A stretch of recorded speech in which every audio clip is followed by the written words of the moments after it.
Assalamualaikum warahmatullahi wabarakatuh. Salam sejahtera untuk kita semua. Perkenalkan, nama saya Dr. Andes Yulis MK. Saya dosen tetap pada program studi Kesehatan Masyarakat di Sekolah Tinggi Ilmu Kesehatan Stikes Baramuli Pindrang. Tugas pokok dosen adalah melaksanakan Tridharma perguruan tinggi.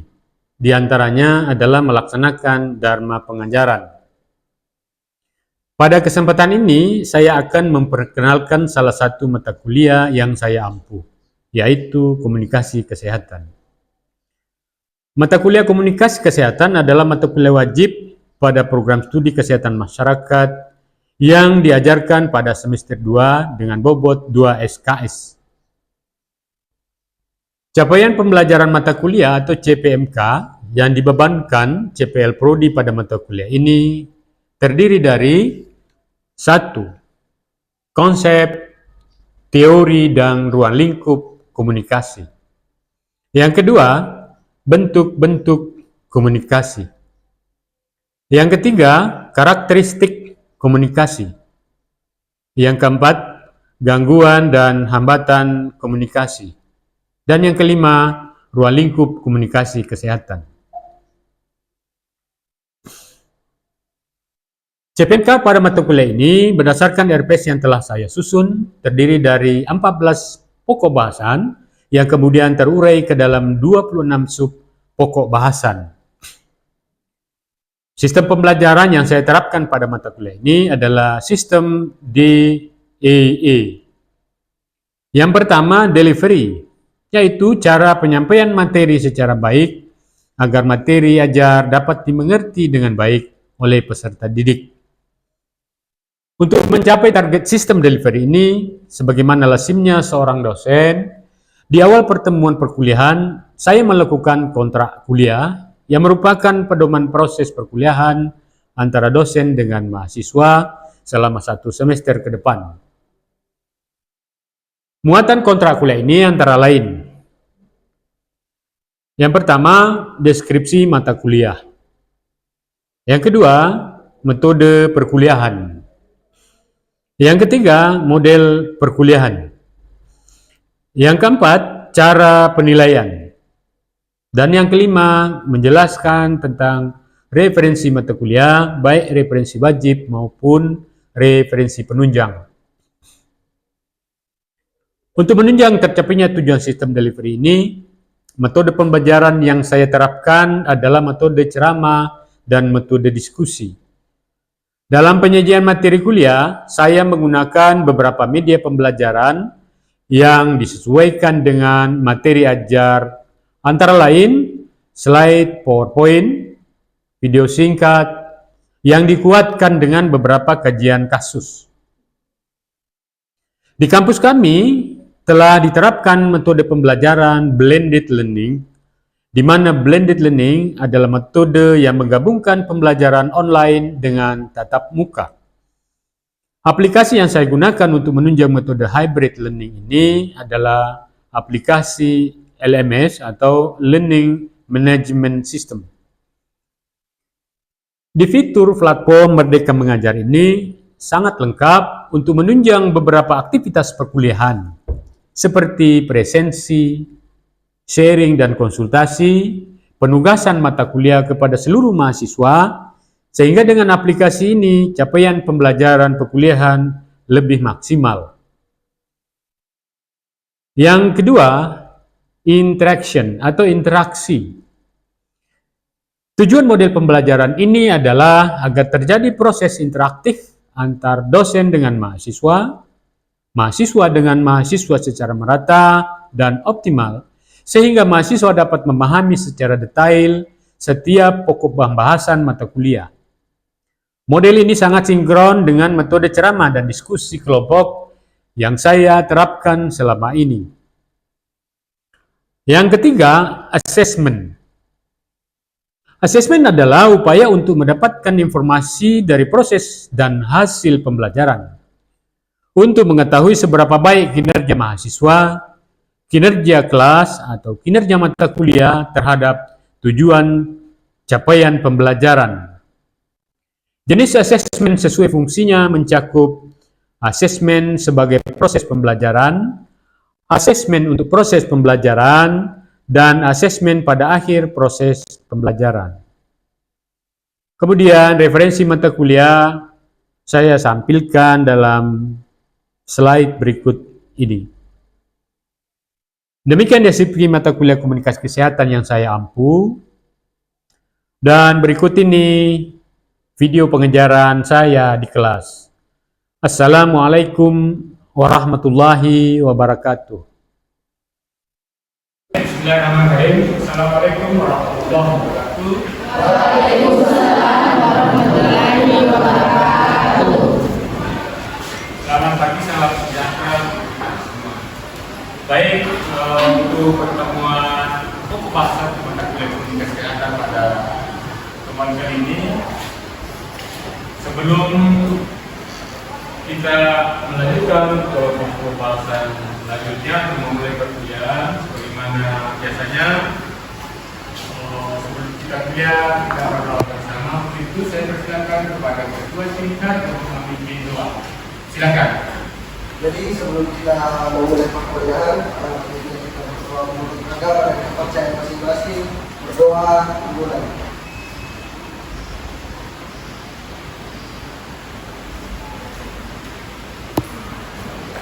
Doa selesai. Baik, terima kasih ketua tingkat. Sebelum kita lanjutkan materi kita untuk pembahasan hari ini, yaitu fungsi komunikasi, kita mereview pembahasan sebelumnya. Saya akan bertanya kepada salah satu mahasiswa tentang pembahasan yang lalu, yakni unsur-unsur komunikasi atau komponen komunikasi. Ada yang bisa menjawab? Silakan. Fungsi komunikasi secara substansi yang pertama, sumber, pesan, media, penerima, efek. Baik, jawaban betul. Kita terus untuk siapa? Mel. Baik, terima kasih. Baik, selayaknya seharusnya kalian semua katanya Benfi yang mesti siap setiap kita mulai kuliahan, bahasa yang dibahas, siap semua untuk mendapatkan pertanyaan review pertemuan pembahasan yang lalu. Baik, untuk pertemuan kita pembahasan pada hari ini, pembahasannya adalah fungsi komunikasi.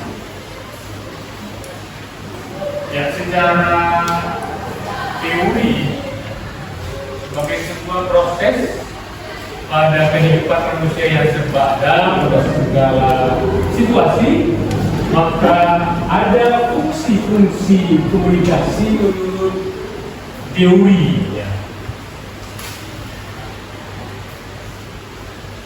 Kita lihat slide. Fungsi komunikasi yang pertama itu adalah fungsi informasi.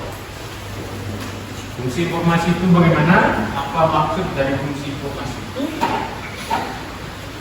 Ya, kalau definisi komunikasi dari salah satu yang kita bisa pakai, yaitu penyampaian pesan dari sumber ke penerima dengan menggunakan media, sehingga apa yang bisa kita petik dari proses komunikasi itu, fungsi apa yang kita bisa pahami dari proses komunikasi itu, yang pertama itu adalah informasi.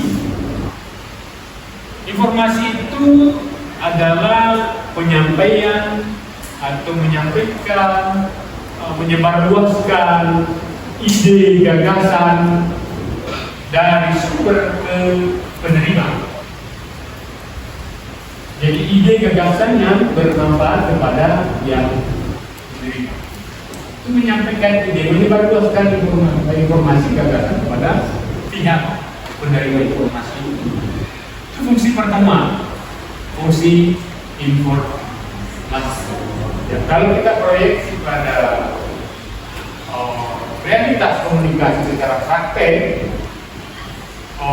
dari berbagai media sosial atau media elektronik yang lain, media cetak, elemen-elemen berita atau isi-isi berita, konten-konten berita itu muatannya adalah informasi.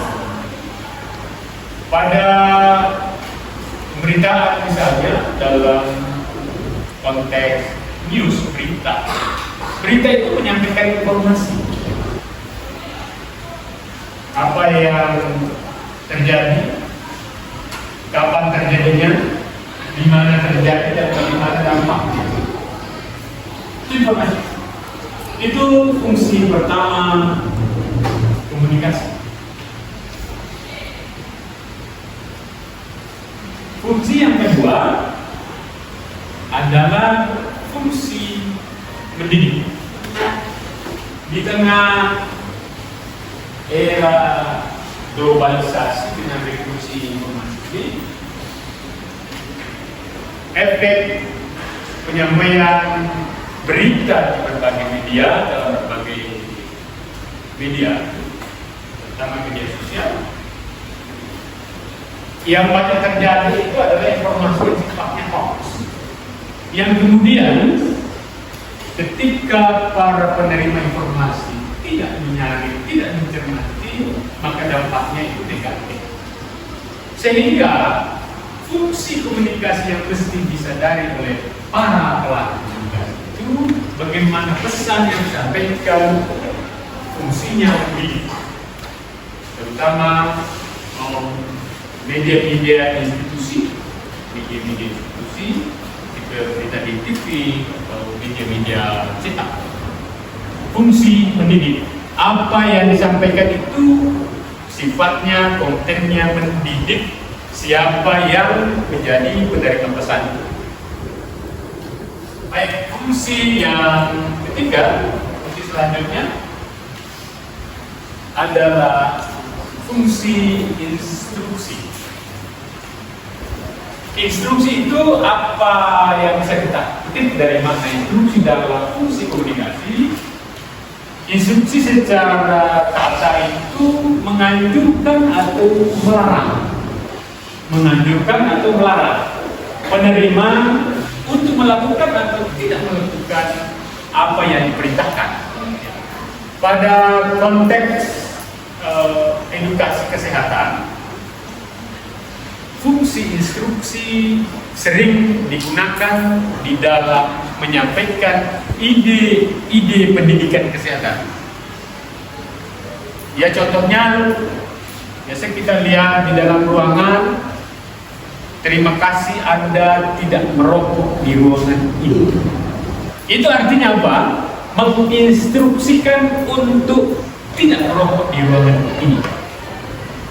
Dan sebaliknya, yang memerintahkan untuk menjaga sistem kekebalan tubuh kita, sebaiknya kalian atau Anda memakan makanan yang bergizi. Itu menginstruksikan, melarang dan menganjurkan. Itu fungsi yang ketiga.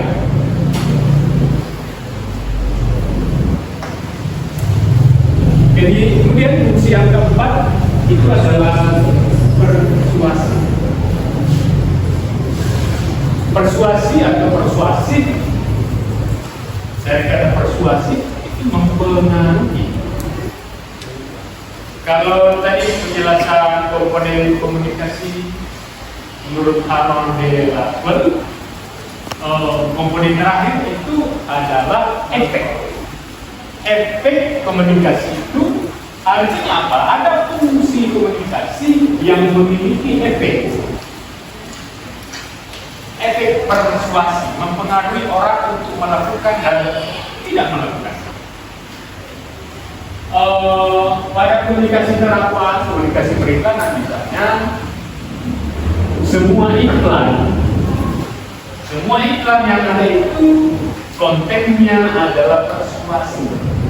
Bagaimana para konsumen, para penonton, para pemirsa yang melihat Iklan itu bagaimana dipengaruhi untuk menggunakan produk yang diiklankan ini. Itu salah satu poin penting di dalam komunikasi yang isinya persuasi, mempengaruhi.